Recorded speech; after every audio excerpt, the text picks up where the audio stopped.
سيدي قرنيطة تخرج في الصنارة، خرجت الحمد لله.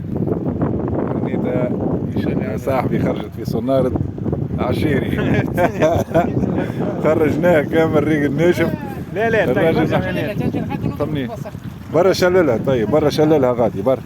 لا سيهي تورا. اي لا ما تهربلكش، قلبت لها راسها سيء. شللها طيب غادي.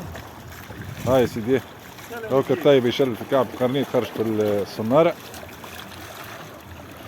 كعبتنا قرنيط اللهم صلي على النبي. هيك عند خونا الطيب. هذه يا خويا تجي كمونية تجي حاجة ولا الحديث بقية، ولا القرنيط ولا يخرج بالواحد يخرج في الصنارة. صلي على النبي وكعيبة هدايا ما شاء الله يا خويا تبارك الله. ايش قولك تعميرتنا تاع الكالونيك؟ ها؟ قلت لك عمر كيكة ولا على القراص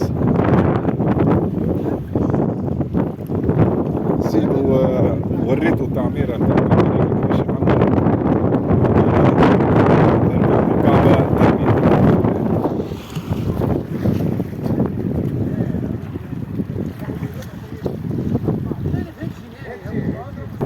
والمس تحرك يا شوكو ولا القرنيط خارج والداعش خارج. ها والله مصلي على النبي. هذه كعبة داعش ما شاء الله. قلت لك ما سبتحتش طيب. انت جيت انت جيت هذه كعبة داعش طلعت في في الصنارة. قاعد تقول لا سيد شاد داعش يا داعش. هذه هذه كعبة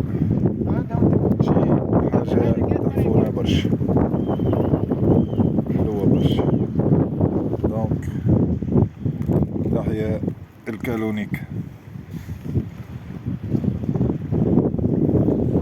ديما نصوروا الأحداث حاجة كي تخرج، يعني خرج الكعبة قرنيط من لومسون ويخرج الداعش ديما نصور.